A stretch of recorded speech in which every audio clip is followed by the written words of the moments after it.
하나님 말씀을 봉독합니다. 사도행전 11장 1절에서 18절 말씀을 교독합니다. 유대에 있는 사도들과 형제들이 이방인들도 하나님의 말씀을 받았다함을 들었더니 베드로가 예루살렘에 올라갔을 때에 할례자들이 비난하여 이르되 내가 무할례자의 집에 들어가 함께 먹었다 하니 베드로가 그들에게 이 일을 차례로 설명하여 이르되 내가 욥바시에서 기도할 때 황홀한 중에 환상을 보니 큰 보자기 같은 그릇이 내 귀에 매어 하늘로부터 내리어 내 앞까지 드리워지거늘 이것을 주목하여 보니 땅에 네 발 가진 것과 들짐승과 기는 것과 공중에 나는 것들이 보이더라. 또 들으니 소리 있어 내게 이르되 베드로야 일어나 잡아 먹으라 하거늘 내가 이르되 주님 그럴 수 없나이다. 속되거나 깨끗하지 아니한 것은 결코 내 입에 들어간 일이 없나이다 하니 또 하늘로부터 두 번째 소리 있어 내게 이르되 하나님이 깨끗하게 하신 것을 내가 속되다고 하지 말라 하더라. 이런 일이 세 번 있은 후에 모든 것이 다시 하늘로 끌려 올라가더라. 마침 세 사람이 내가 유숙한 집 앞에서 있으니 가이사라에서 내게로 보낸 사람이라.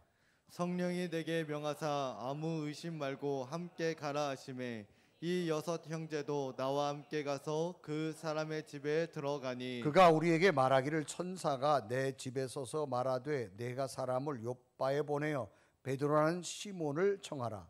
그가 너와 내 온 집이 구원받을 말씀을 내게 이르리라 함을 보았다 하거늘 내가 말을 시작할 때 성령이 그들에게 임하시기를 처음 우리에게 하신 것 같이 하는지라.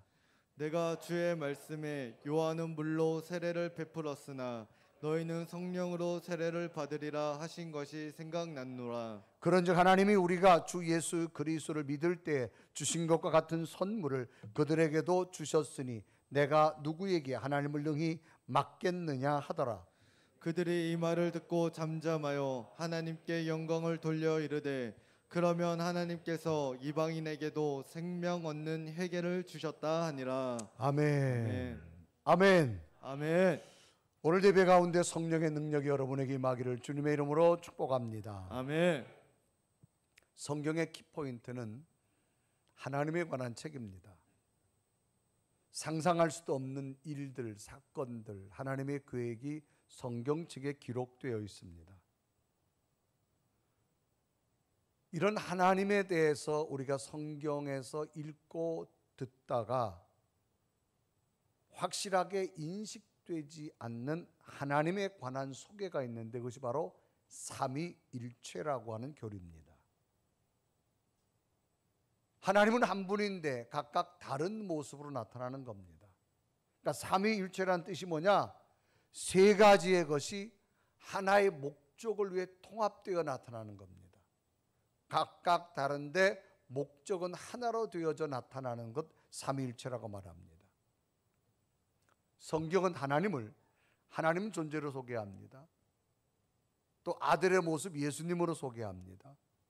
또 보이지 않는 영 성령님으로 소개합니다. 어떻게 각각 다른데 하나의 목적을 위해서 똑같은 인격체를 가진 것을 우리가 받아들이고 이해할 수 있겠느냐라는 겁니다. 이런 질문에 대해서 이런 설명으로 한번 접근해 봅니다. 태양의 빛이 있습니다. 그 태양의 빛이 지구에 비춰지면 여러 가지 빛의 모양으로 나타납니다. 첫째는 그 빛의 파장의 영역에 따라 자외선이란 빛이 만들어집니다. 눈에 보이지 않습니다. 광학적 반응을 막 나타냅니다. 살균을 하기도 하고 우리 인체에 유익된 빛의 파장을 만들어줍니다. 또 하나는 가시광선이 있습니다. 이것은 눈에 보입니다. 그래서 이것을 통해서 7가지 색깔을 구분할 수가 있습니다. 그래서 빛에 나타나는 가시광선 때문에 우리가 색상을 이렇다 저렇다 분간할 수 있는 겁니다. 또 하나는 적외선이라는 것이 있습니다. 눈에 안 보입니다. 어떤 광학작용을 통해서 사진을 촬영할 때 사용되는 빛의 모습을 우린 적외선이라 그렇게 말합니다. 의료 행위에도 이 빛의 모습으로 나타나기도 합니다. 이 세 가지가 각각 따로 존재합니다. 자외선, 가시광선, 적외선. 그런데 결국은 뭐냐? 하나의 태양빛입니다. 나타나는 현상에 따라 다르다 그 말입니다. 여러 파장에 따라 나타나지만 본질의 빛은 태양빛입니다. 하나님은 한 분이십니다. 마치 이처럼 각각 다른 다양한 모습으로 나타나지만 그 본질은 태양처럼 하나님이신 것을 의미합니다. 이런 모습에서 우리들이 신앙생활하면서 쉽게 느낄 수 있는 것이 있습니다. 신앙생활하면서 하나님의 임재를 느끼기도 하고 체험하기도 합니다. 그런데 그 은혜는 각각 다양한 모습으로 여러분 속에 나타난다는 겁니다. 오늘 예배 가운데 똑같이 하나님의 은혜를 받습니다. 어떤 분은 마음속에 염려가 떠나가고요, 어떤 분은 기도가 응답되어지고, 어떤 분은 육체에 병든 것이 고치기도 하고, 어떤 분은 미래의 불안함과 두려움이 새로운 평안으로 바뀌기도 하고. 아멘. 똑같은 은혜로 나타나지만 은혜의 열매는 각각 다른 모습으로 임합니다. 결국은 은혜의 본질은 하나님이라는 거죠. 아멘. 그러니까 이런 놀라운 은혜의 역사는 지금도 계속되고 있음을 의미합니다.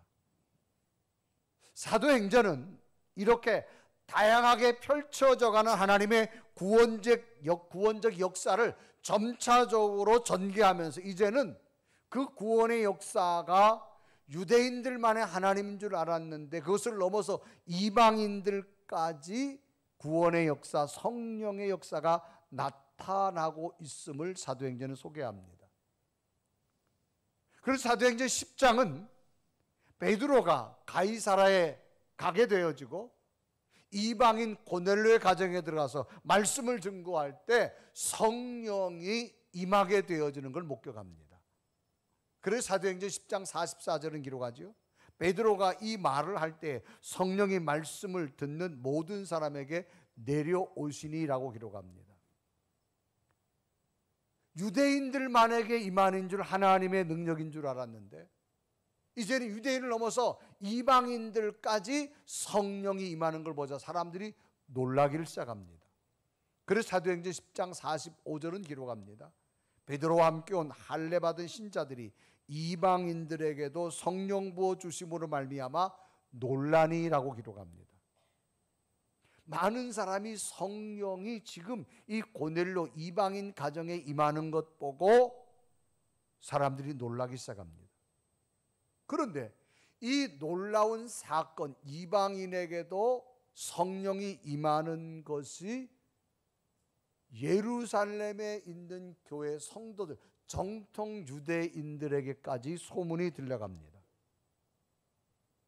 결국 베드로가 이렇게 성령이 임하는 역사를 경험한 것은 기도 중에 성령의 이끌림을 따라 이 고넬료 과정이 왔는데 정말 하나님의 역사는 이방인에게는 성령이 내리지 않는 줄 알았는데 이 이방인에게도 성령이 내림을 직접 목격하게 되어졌고, 그래서 베드로는 말합니다.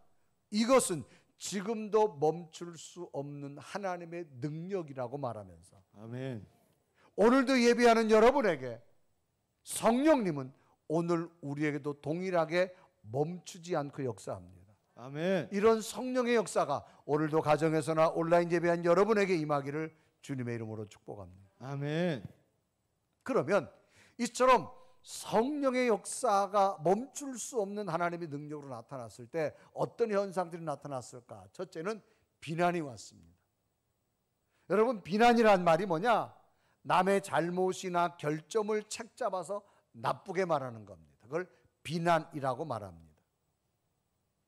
베드로는 기도 중에 요바에 있다가 환상 가운데 성령의 음성을 듣고 누구도 가지 않는 이 가이사라의 이방인이라고 지칭하는 고넬료 집에 왔습니다.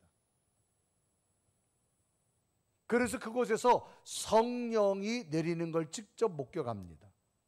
그래서 사도행전 10장 44절에 기록하죠. 베드로가 이 말을 할 때에 성령이 말씀을 듣는 모든 사람에게 내려오시니라고 말합니다. 그러니까 내려온다는 얘기는 위에서부터 임했다 이런 얘기죠. 누군가가 주어야만 받을 수 있는 걸 말합니다. 이런 사건이 이 베드로가 예루살렘에 가기도 전에 예루살렘에 있는 정통 유대인들에게 이런 소문이 전해졌어요. 그래서 사도행전 11장 1절은 그렇게 기록하죠. 유대에 있는 사도들과 형제들이 이방인들에게도 하나님의 말씀을 받았다함을 들었더니 그랬습니다. 누군가에 의해서 이방인에게도 성령이 베드로를 통해 나타나게 된 걸 예루살렘 사람들이 듣게 된 겁니다. 그래서 이 예루살렘에 있는 성도들이 베드로를 비난하기 시작합니다. 왜?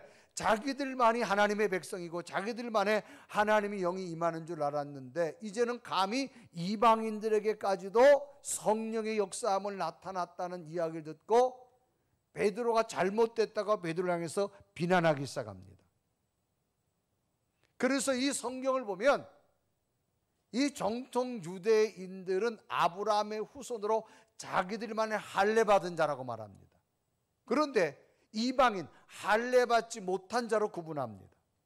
그래서 사도행전 11장 2절은 기록하죠. 베드로가 예루살렘에 올라갔을 때 할례자들이 비난하여, 그래서 베드로가 예루살렘에 올라갔는데 정통 유대인들 자기들만이 하나님의 백성이라는 자들이 베드로를 보고 비난하기 시작합니다.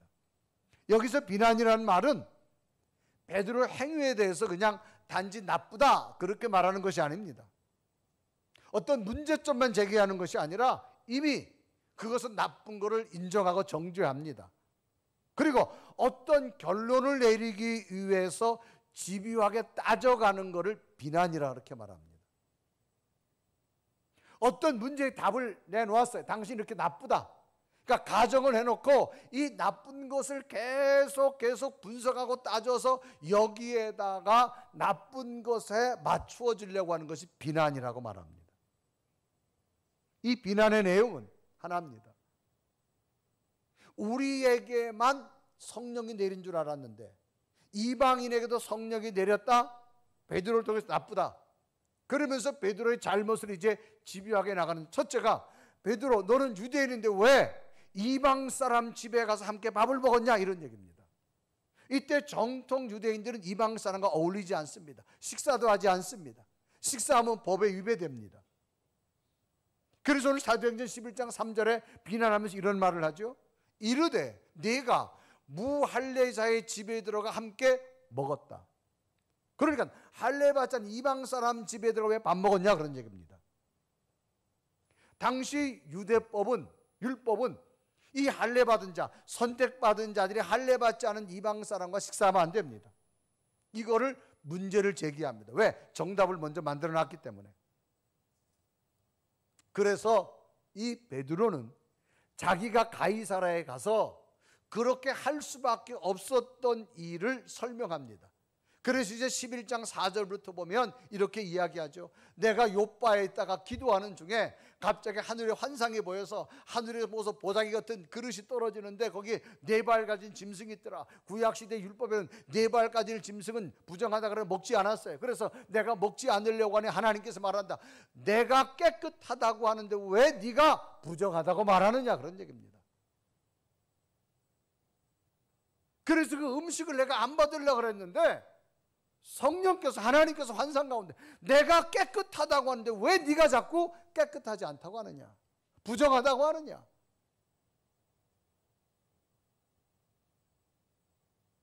그래서 내가 어찌할 수 없어서 그 성령의 음성을 따라 가이사라 고넬료 집에 갔고 고넬료와 더불어 식사하게 되어졌고 그곳에 가서 말씀을 증거하게 되어 나도 이게 위법인 줄 안다. 그러나 하나님께서 내게 이끄셨기 때문에 나는 그것을 따라갈 수밖에 없었다. 그래서 사도행전 28절과 10장 28절과 29절은 베드로가 이렇게 말하죠. 이르되 유대인으로서 이방인과 교제하며 가까이 하는 것이 위법인 줄은 너희도 알거니와 하나님께서 내게 지시하사 아무도 속되다 하거나 깨끗하지 않다 하지 말라 하시기로. 29절에 보면 부름을 사양하지 아니하고 왔노라. 묻노니 무슨 일로 나를 붓노니.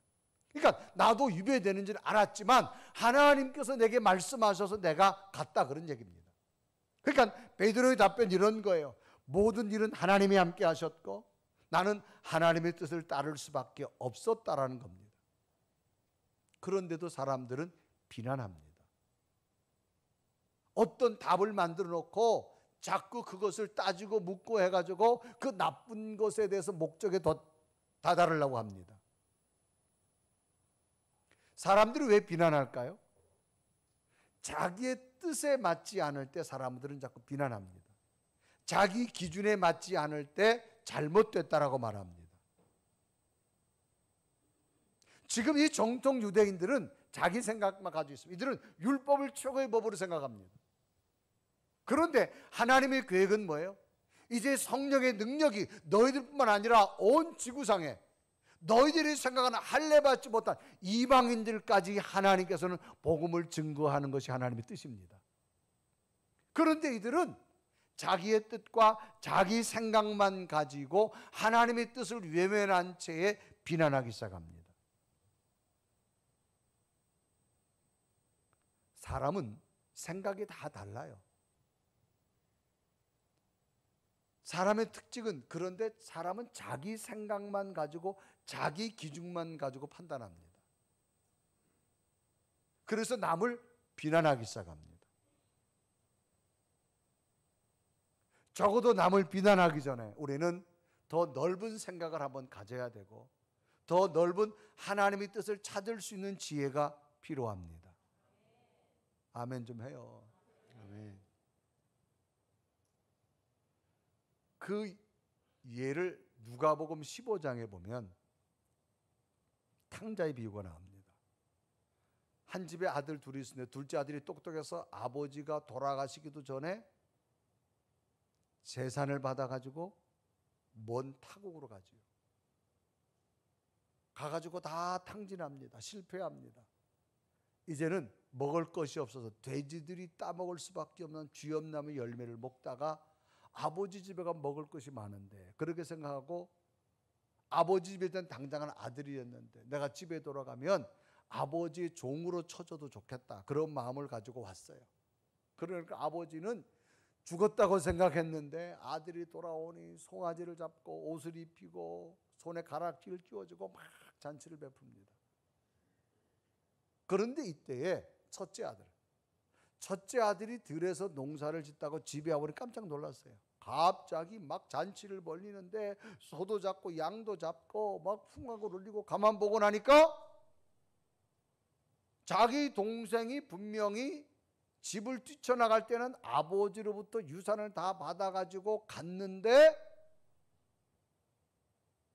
집에 돌아왔는데 아버지가 잔치를 또 베풀어 주는 거예요. 화가 난 거야. 아니 저놈이 왜 들어왔지? 아버지 돌아가신 다음에 받아야 될 유산 다 받았으면, 지가 잘 살려고 뛰쳐나갔으면 타고 가서 죽든지 살든지 말든지 맘대로 해야지.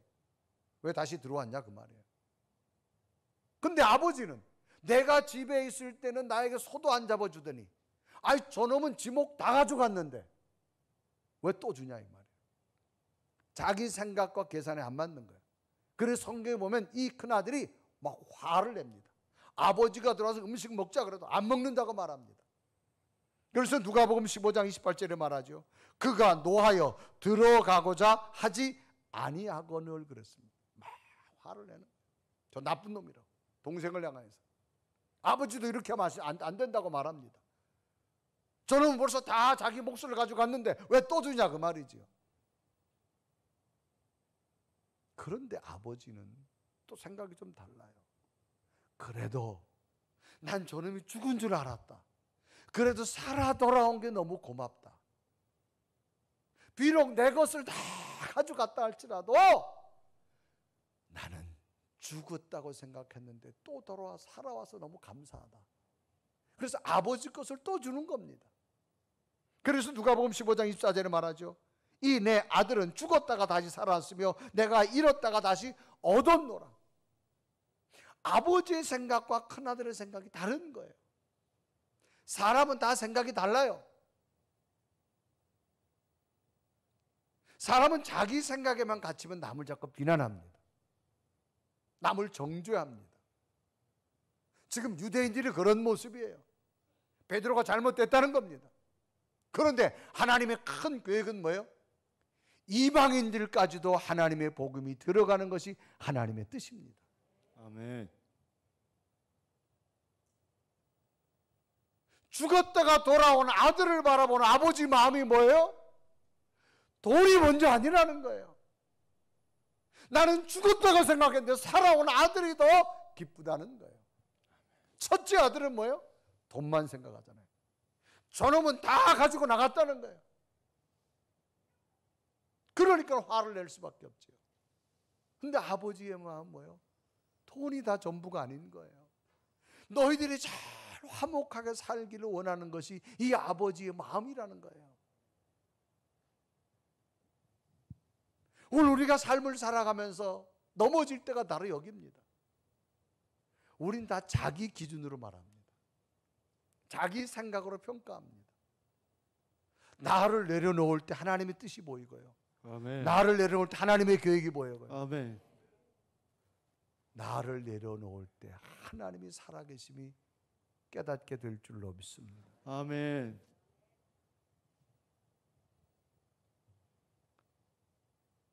이제 두 번째는 베드로의 답변이 나오는 겁니다. 베드로가 뭐라 말하느냐? 여러분, 하나님은 지금도 행하시고 계십니다. 아멘. 여러분들이 보기에는 정죄하고 나에게 비난하지만 아닙니다. 하나님은 이 가운데서도 일하고 계시다라는 거예요. 행하시는 하나님이라는 겁니다. 그래서 베드로가 말합니다. 내가 말씀을 증거하는데 성령이 임하는데 그 성령은 내가 마가의 다락방에서 처음 성령이 임할 때하고 똑같이 임하더라는 겁니다. 그래서 베드로가 처음처럼 역사하더라는 겁니다. 그래서 사도행전 11장 15절에 말하죠. 내가 말을 시작할 때 성령이 그들에게 임하시기를 처음 우리에게 하신 것 같이 하는지라. 정말로 내가 말씀을 주니까 성령이 역사하는데 마가의 다락방 우리에게 부었던 성령처럼 역사하더라는 겁니다. 처음 과거에 있었던 일이 지금도 재현되더라는 겁니다. 우리는 시간 속에 살아가죠. 과거란 시간, 현재란 시간, 미래란 시간. 과거는 지나간 때, 지나간 일입니다. 현재는 뭐예요? 지금 이 시점입니다. 미래는 앞으로 다가올 때, 다가올 시간입니다. 베드로는 지금 자기가 말씀을 증거할 때 이 고넬료 가정에 성령이 내리는 걸 목격하고 나서 말합니다. 정말로 하나님은 지금도 일하시는데 우리는 이방인에게 성령이 역사 안 하는 줄 알았는데 말씀을 증거할 때 성령이 역사하는데 처음 내게 하나님께서 성령을 부어줬을 때와 똑같이 역사하더라는 겁니다. 그래서 15절에 아주 구체적으로 말하죠. 내가 말을 시작할 때 성령이 그들에게 임하시기를 처음 우리에게 하신 것 같이 하는지라. 아멘. 내가 성령 처음 받을 때처럼 하더라는 겁니다. 하나님은요, 시간과 공간과 장소를 초월해서 일하시는 분이 하나님이십니다. 아멘. 우리가 예비한 이곳에도 역사하지만 저 지구 반대편 저 유럽에서도 아프리카에서도 성령은 동일하게 역사합니다. 아멘. 과거에도 역사하셨던 성령님 지금도 우리와 하나님은 동행하십니다. 아멘. 그러니까 베드로의 강조점 뭐냐? 처음 자신에게 임했던 성령이 지금도 임한다는 겁니다. 하나님을 본 사람은 없습니다.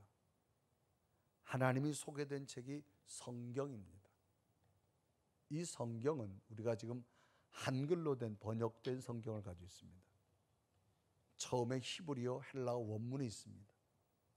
그리고 영어권의 사람들이 복음을 먼저 받아들이고 영어로 번역한 다음에 그것이 다시 선교사를 통해서 한국에 들어와서 여러 차례 정확한 번역을 통해서 우리가 가지고 있게 된 성경이 한글 성경입니다. 그러면 우리나라 서점 가면 다양한 종류의 번역 서적들이 참 많습니다. 세계 석학들이 써서 번역 서적들이 굉장히 많습니다. 전문 서적도 있고 문학 서적도 있고 삶의 스토리 이야기도 있고. 그런데 아무리 저자가 훌륭해서 그 책을 쓴 것을 처음에 읽을 때는 감명을 받습니다. 두 번째 읽으면 감명이 좀 줄어듭니다. 세 번째 읽으면 아 그렇구나. 적어도 다섯 번 읽고는 아 스토리가 이렇게 전개되는구나. 벌써 다 알아요. 그 내용을 정확히 알고 있어요. 그런데 누군가가 이야기하다가 여러분이 정확히 알고 있는 책을 이야기하면 아 그거 이렇게 됐고 벌써 감동이 별로 없어요. 그런데요, 똑같이 번역된 이 성경은요, 처음에 읽을 때나 지금 읽을 때나 늘 새로운 깨달음으로 우리에게 다가옵니다. 참 신기합니다. 여러분, 삭개오가 뽕나무 올라간 이야기요, 초등학교 때부터 들었어요. 유치원 때부터. 지금 여러분 연세가 많이 들어서도 삭개오가 뽕나무 올라간 얘기 이야기하죠. 거부 반응이 있는 것이 아니라 오늘 내게는 또 어떤 은혜를 주실까. 아멘. 새로운 깨달음이 옵니다.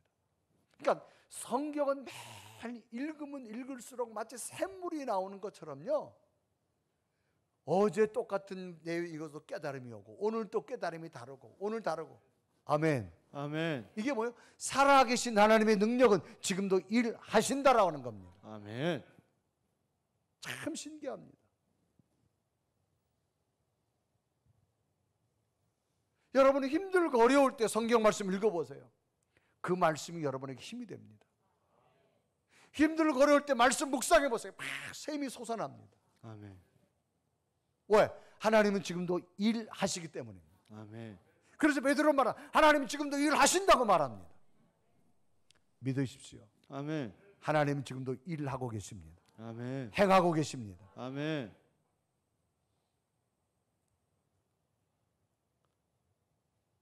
제가 이번 주에는 우리와 피부 색깔이 다른 검은 피부를 가진 저 아프리카 대륙의 카메룬이라는 나라의 한 사람을 만났습니다. 이 아프리카 대륙이 굉장히 크지요. 그래서 카메룬이라는 나라, 이 태극기를 보면요, 굉장히 아주 세 가지 색이 이렇게 들어가 있어요. 그래서 카메룬이라는 나라 스포츠 경기를 보면 사람들이 유니폼은 굉장히 화려합니다. 춤도 아주 강렬하게 치고 축구도 잘하고 또 뭐 마라톤도 잘하지요. 이 사람들의 주된 언어는 영어입니다. 그리고 프랑스어입니다. 그래서 이 카메룬 사람들이 영어와 프랑스어를 아주 자유롭게 합니다. 그리고 이 카메룬이라는 나라 안에는 부족이 한 250개 부족이 있습니다.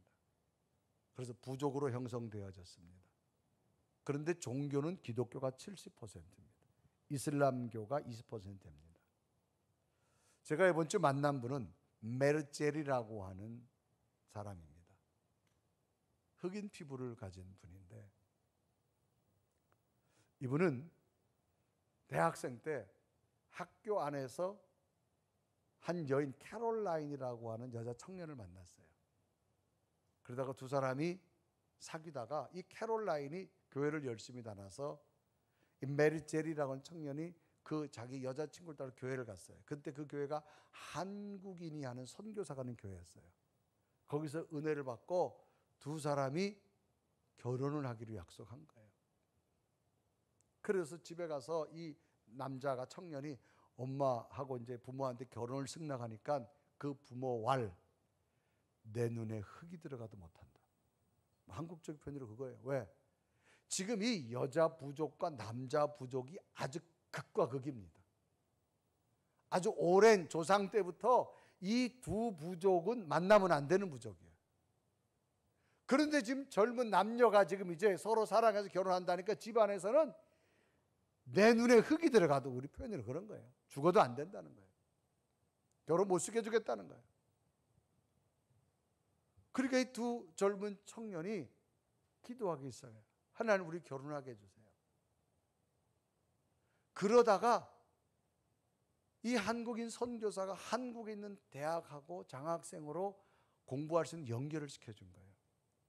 그래서 이 마르첼이라고 하는 이 청년이 한양대학으로 오게 되는 거예요. 그런데 이 결혼할 이 여인을 두고 와야 될 수밖에 없는 거예요. 비자가 안 나오는 거예요. 그래서 기도하기 시작해서 하나님, 우리 같이 가야 됩니다. 떨어질 수 없습니다. 근데 놀랍게도 한국 정부에서 비자를 또 내줘서 이 커플이 한국에 와서 공부를 하고 졸업을 하고 학위를 받고 결혼식도 부모가 없이 한국에 있는 교회에서 결혼식을 시켜준 거예요. 벌써 여기 와서 큰아이가 8살, 그 밑에 여동생이 있는데요. 이 부부들이 정말 자기들이 말합니다. 하나님은 살아계시다고. 아멘. 하나님은 지금도 일하고 계시다고. 아멘. 그래서 결혼을 위해서 저 아프리카 대한민국, 정말 자기는 들어보지도 못한 나라인데 기도했더니 하나님이 선교사를 통해서 이렇게 인도했고, 지금 한국에서 12년째 살고 있는데요. 한국말을 얼마나 잘하는지 저보다 더 잘해요. 야, 그래서 지금은 이분들이 교회 가서 방송실에 봉사하고 아내는 싱어로서 찬양하고,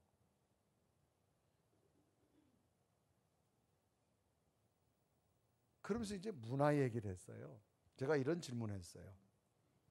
그러면 카메룬에서는 혹시 이제 한국에서도 보면 우리 한국 사람들이 당신 나라 사람 문화에 질문하지 말아야 될 것이 뭐냐, 우리는 간혹 실수할 것이 많은데 그게 뭐냐 물어봤더니 한국 사람 무조건 만나면 너 몇 살이냐 이걸 물어본대. 근데 그 나라에서는 굉장히 신뢰를 해요. 그게 큰 신뢰를. 근데 한국 사람 무조건 보면 너 몇 년생이냐 뭐 이제 이거부터 이제 막 물어보기 시작한다는 거예요. 그래서 또 알았어. 이 외국 사람한테 그게 물어보는 게 참 신뢰구나라는 걸 알았어요. 문화도 다르고 환경도 다르고, 정말 부모를 떨어져 이곳에 와서 결혼식하고 12년 동안 살아가면서 고백하면 하나님은 살아계시다는 거예요. 아멘. 여러분, 하나님은 지금도 일하고 계십니다. 아멘. 여러분 기도 속에 함께 하시고, 아멘. 여러분 믿음 속에 함께 하시고, 아멘. 오늘도 예배 가운데 함께 할 줄로 믿습니다. 아멘. 그래서 마지막 베드로의 고백은 뭐냐? 막을 수 없는 하나님의 능력이라는 겁니다.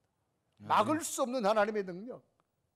그래서 베드로는 이 모든 것 하나님이 하셨기 때문에 나는 내 능력으로 하나님의 일을 막을 수 없다라고 말합니다. 그래서 사도행전 11장 17절 다 같이 읽어봅니다. 시작. 그런즉 하나님이 우리가 주 예수 그리스도를 믿을 때 주신 것과 같은 선물을 그들에게 주었으니 내가 누구에게 하나님의 능력을 막겠느냐 하더라. 하나님이 이렇게 일하셨는데 내가 왜 하나님이 어떻게 하나님의 능력을 막을 수 있겠냐 이 말입니다. 이 베드로는 분명한 체험을 가지고 있습니다. 베드로가 예수님의 제자로서 주를 위해 살겠다고 했지만 막상 예수님이 십자가 죽음 앞에 3번이나 모른다고 부인한 사람입니다. 심지어 주님을 저주했습니다. 그런데 예수님이 3일 만에 부활하셨죠. 자기는 예수님이 죽음으로 끝나는 줄 알았는데 부활한 기절하는 줄 알았습니다. 어떻게 예수님 부활하셨을까? 하나님의 능력을 경험했습니다. 그리고 예수님이 이 땅에 계시다가 하늘로 승천하는 걸 봤습니다. 그래서 마가의 다락방에서 뜨겁게 기도하다가 성령이 베드로에게 임했습니다. 또 놀라운 것은 기독교를 그렇게 박해하는 사울이라고 하는 청년이 성령의 강권적인 능력으로 다메섹으로 가다가 하늘의 강한 빛을 받고 거꾸러져서 그가 이제 복음을 전하는 전도자가 된 사실을 보고 베드로는 하나님의 사람을 부인할 수가 없습니다. 하나님의 능력을 부인할 수 없었던 거예요. 그래서 베드로는 솔직히 말해, 여러분 이 일을 목격한 저는 막을 수 없는 하나님의 능력이었습니다. 아멘. 왜? 그에게는 분명한 체험이 있었기 때문에 어찌 내가 하나님의 능력을 막을 수 있겠냐 이 말입니다. 그래서 사도행전 11장 17절 베드로가 분명히 고백하지요. 다시 읽어봅니다. 시작. 그런즉 하나님이 우리가 주 예수 그리스도를 믿을 때 주신 것과 같은 선물을 그들에게 주셨으니 내가 누구에게 하나님의 능력을 맡겠느냐.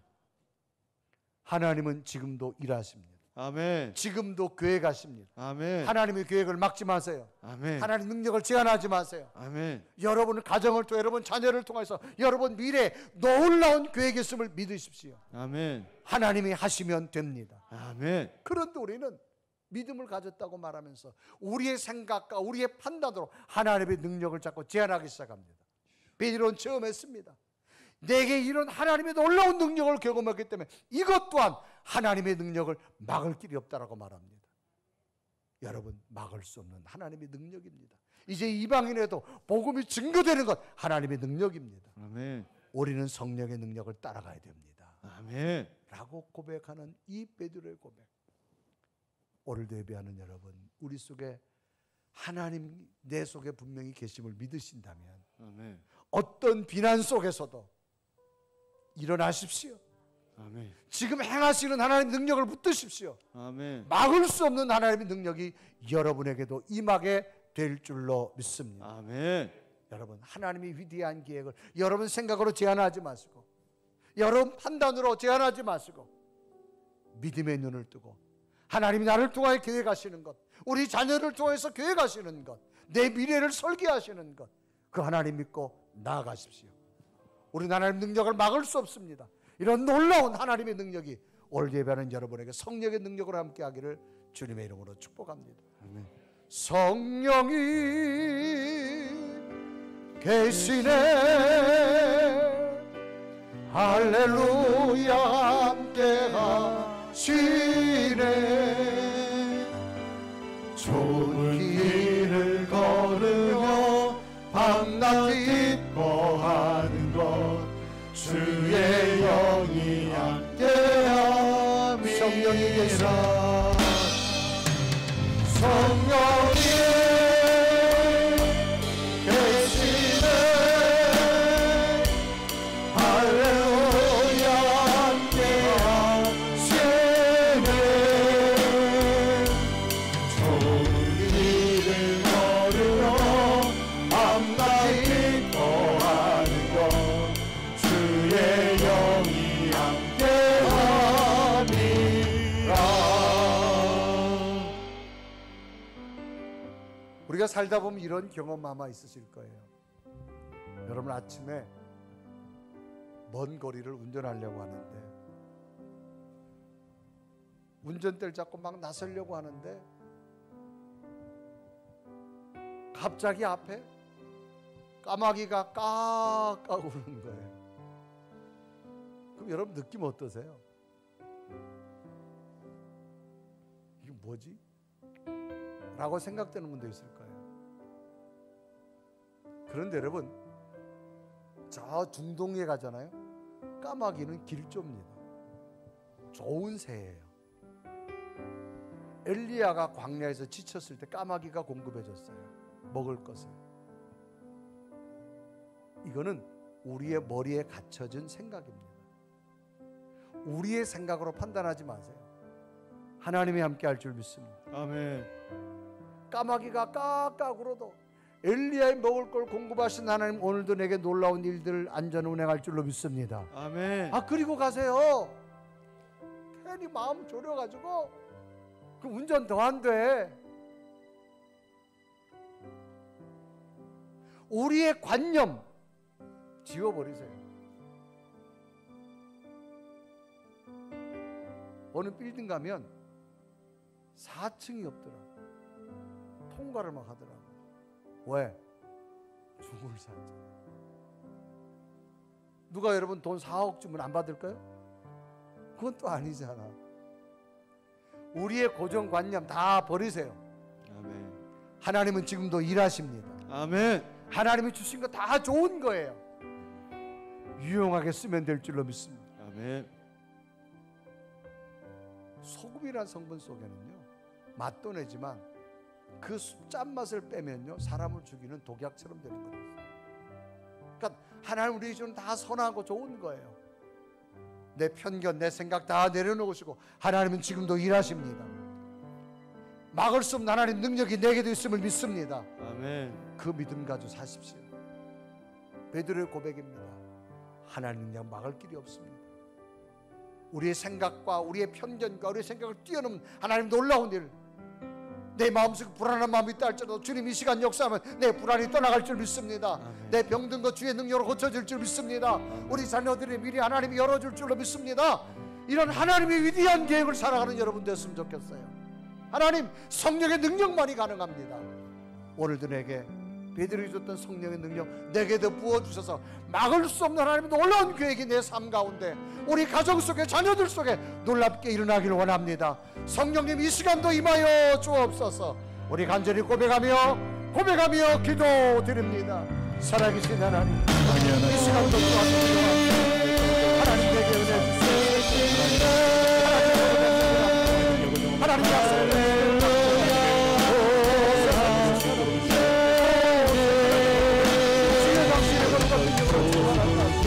하나님 약속을 하나님의 말씀을 주여 지금도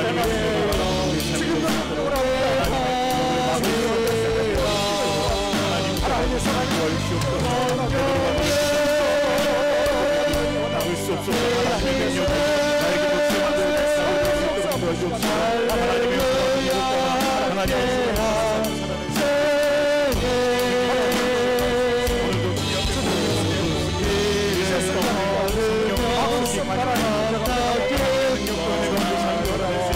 우리 삶을